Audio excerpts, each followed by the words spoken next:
I have about 100 stories inside my head. And usually when I do storytelling, I have no earthly idea which one I'm going to do.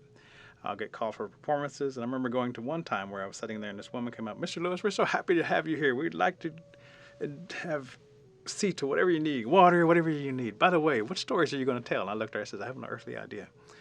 Blood drained from her face. She just looked at me and then looked back at everybody else and said, this man has no idea what he's going to say. We got 300 people waiting for him. He has no idea what he's going to say. I looked at her and said, it's okay, it'll be all right. And I started, and it was fine. Because I have so many stories inside my head, I'll just start talking. And I believe something else comes through me and just starts to flood on out, and this energy takes over. And I just run along with the ride, just along with everybody else. But sometimes I get requested for a story. And one of the earliest stories we have from our traditional background is the first fire. A long time ago, there was no fire, and all the animals were cold. And while they were sitting there and they were cold, bears walking through the woods. As bear's walking through the woods, he sees a storm building up, and there's this island over in the distance, and it's surrounded by water, and lightning striking around, and bear's watching, and one of the lightning bolt comes down, strikes an old tree, and sets it on fire. As the fire and flames are coming off that tree, bear looks at it for a while and says, it looks like the sun. We should get some of that. So he has a council meeting, calls all the animals together and says, behold, there's a glow in the distance. It looks like the sun. We will call this fire. We need somebody to go get the fire. And all the animals in the council, they all raise their hands. They all want to be picked. Me, pick me, pick me.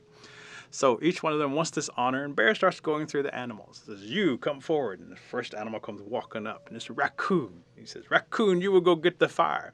You have beautiful white skin. We can see you from long ways away. Go get the fire. You're a good swimmer. You're smart, too.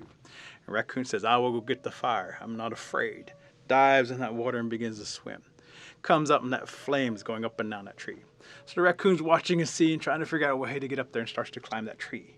As he makes his way up there, he decides, I need to see what this fire looks like. What am I getting myself into? And comes across this knothole and starts to peek inside. As he's peeking inside, looking inside at the fire, and the fire is burning, it starts to pop like fires do. Boom! And it pops, and it hits that raccoon in the face. And he screams, ah! And comes falling down off the tree. And when he lands, he gets his tail stuck in one of the roots of the tree. And as the fire is burning around him, he can feel his tail is on fire. So he starts to scream, ah! And grabs his tail and finally pulls it out and swims all the way back. When he comes back, all the animals look at him, and Bear says, who are you? And the little creature says, I'm Raccoon. And everybody says, look at you. You've been burned or something. Your white skin is all gray looking. And then the little raccoon says, it's scary over there. I don't want to go back. And everybody says, look at your face, which is hard to do. And so Raccoon goes and looks at his face inside a creek, and there's a black mask across that face. And then everybody says, look at your tail. So they all turn around, and Raccoon's turned and looks, and his tail is ringed like the rings around a tree. Raccoon looks at that bear and says, I'm not going back. It's too scary. I'm going to go sit over here. So the bear says, well, who next wants to try to go get the fire? Some of the hands drop, but another one's up there, me, pick me. And Bear says, come. Raven is beautiful, has the most beautiful feathers in the world. Looks like the rainbow. Raven, you go, you fly, you bring us back the fire. And the raven says, I am not afraid. I will go get the fire. And so the raven flies. And as the raven flies and circles around that fire that's burning, he keeps waiting and watching. And finally the smoke clears and he dives straight all the way down to the bottom of the tree. When he hits down to the bottom, he says, I will pick up the fire with my feet.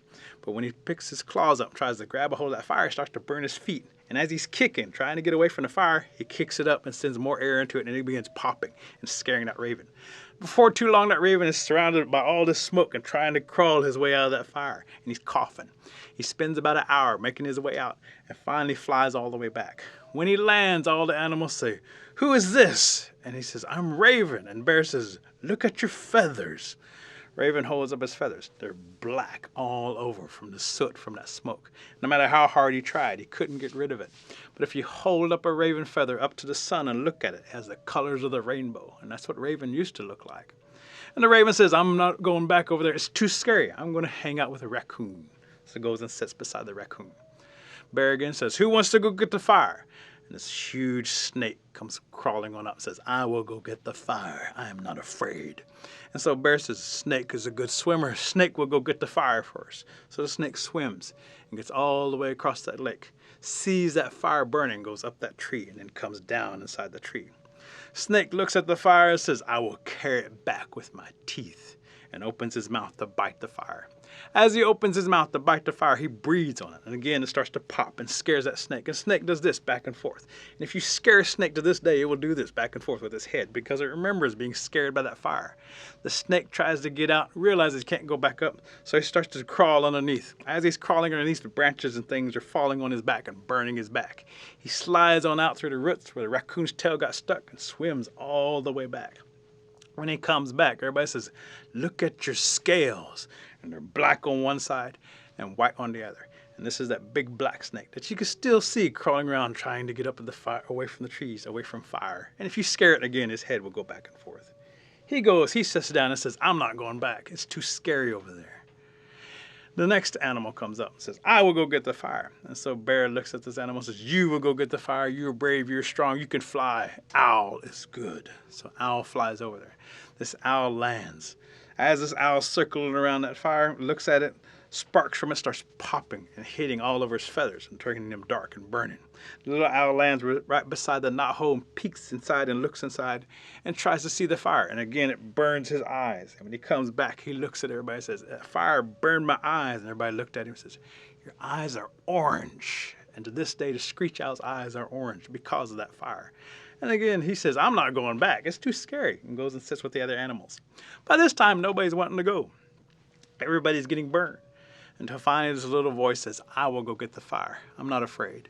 And so Bear turns and looks, and this little water spider comes crawling up and says, you're just a bug. You're a water spider. You're tiny. You're small. How can you go get the fire? And the little water spider says, I have a plan. And all the animals say, let the water spider try. And so the little water spider starts to swim, swims all the way over to the lake, gets over there, and has paid attention. Don't go inside the tree. So digs around, grabs some sticks, digs inside underneath the roots, pulls out an ember and begins to blow on it. And as it blows on it, an ember starts to glow, and flames start to show up. And so the little water spider figures out a way to get the fire going and now has to figure out a way to bring it back. And so the little water spider crawls around and finds some mud and makes a little bitty pot, sets it down, puts the ember on it, closes it up, puts it on her back, and starts to swim again. Swims all the way back. The bear looks at the little water spider when it comes crawling back and says, where's the fire? And the little water spider says, watch. Rolls out that little pot, puts the ember off to the side, puts the pot off to the side, and begins to blow on the ember. As the flames start to pick up, puts some sticks and twigs, and it gets bigger. All the animals say, ooh, so they begin to scatter. They gather sticks and twigs, and they bring it forward. And as they begin to blow on it, it gets bigger and bigger. And before too long, they have a fire, and it's the first fire we ever had. And the moral of the story is never, ever push somebody off to the side of you just because they're smaller than you. Because the smallest person in the world can still do the greatest things for their people.